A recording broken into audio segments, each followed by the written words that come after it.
Alalahanin ang munting sanggol sa sabsaban. Mapagpalang araw ng Linggo Kapanalig. Kapistahan po ngayon ang banal na mag-anak nina Jesus, Maria at Jose. Ito po si Sister Rose Agtarap ng Daughters of St. Paul para sa mabuting balita. Pagnilayan natin ang Ebanghelyo ayon kay San Mateo.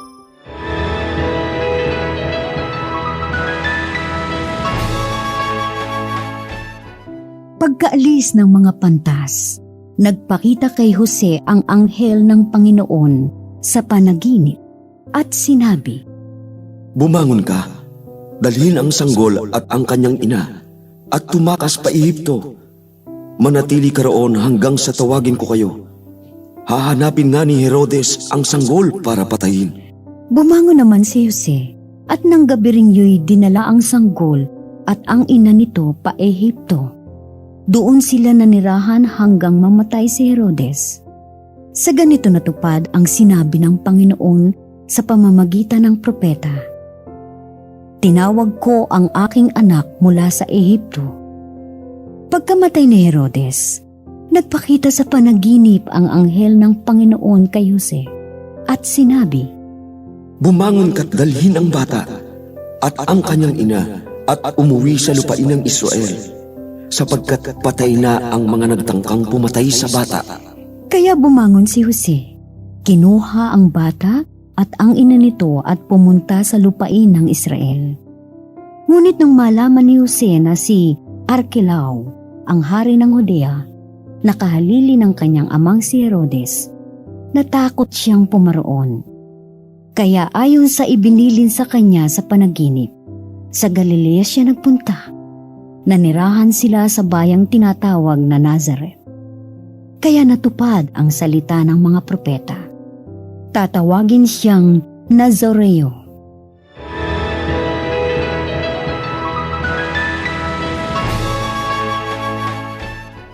Pinagdiriwang po natin ngayon ang kapistahan ng banal na pamilya o Feast of the Holy Family. And take note, Holy Family, hindi perfect family. Dumaan ang pamilya ni Jesus sa maraming pagsubok, pero nagtiwala sila at kumapit sa grasya ng Diyos kahit hindi nila ito lubusang maintindihan. Mga kapanalig, totoo po ito para sa atin. Humaharap tayo sa maraming mga alitan, hindi pagkakaunawaan, tukso ng pagkakahiwa-hiwalay, at nakikita natin na ang unang sinisira ng kalaban ay ang pamilya. Dahil kapag nagkawatak-watak ang tahanan, nako, sugatan ang mga bata at apektado po tayong lahat at ang buong lipunan. Pero kung tutularan natin ang banal na pamilya, si Jose, Maria at Jesus, makikita natin ang malalim nilang pakikinig sa Diyos at sa isa't isa. Dahil dito, kahit maraming pagsubok ang kaaway, hindi sila natinag at nagtiwala sila sa mas malaking plano ng Diyos. Kaya idalangin po natin ngayon ang ating mga pamilya. Hilingin nating lumalim ang pagiging matapat ng mga mag-asawa at lumakas ang pagmamahal at pagpapatawaran. Tandaan po natin, hindi kailangan perpekto ang pamilya. Pero kung ang bawat isa ay may malalim na pananampalataya, magiging banal tayong lahat kahit saan man tayo mapunta. Mga kapanalig, maraming salamat po sa inyong suporta sa aming misyon, lalo na sa mga donors at sponsors ng mabuting balita.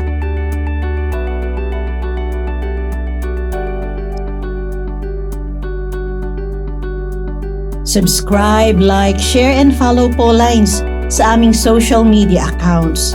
At patuloy kaming humihingi ng inyong tulong upang maipagpatuloy ang programang ito. Maaari po ninyong ipadala ang inyong love offerings at donasyon sa aming donations channels. Makakaasa kayo na kasamang lagi ang inyong mga intensyon at kahilingan sa aming panalangin araw-araw. Ito pong muli si Sister Rose na nag-aanyaya sa inyong manalangin. Banal na sanggol, pinawi mo ang kadiliman sa sanlibutan noong dumating ang iyong liwanag sa aming buhay. Pasinagin mo sa amin ang iyong paglingap upang makapamuhay kami bilang mga kapatid mo, ngayon at kailanman. Amen.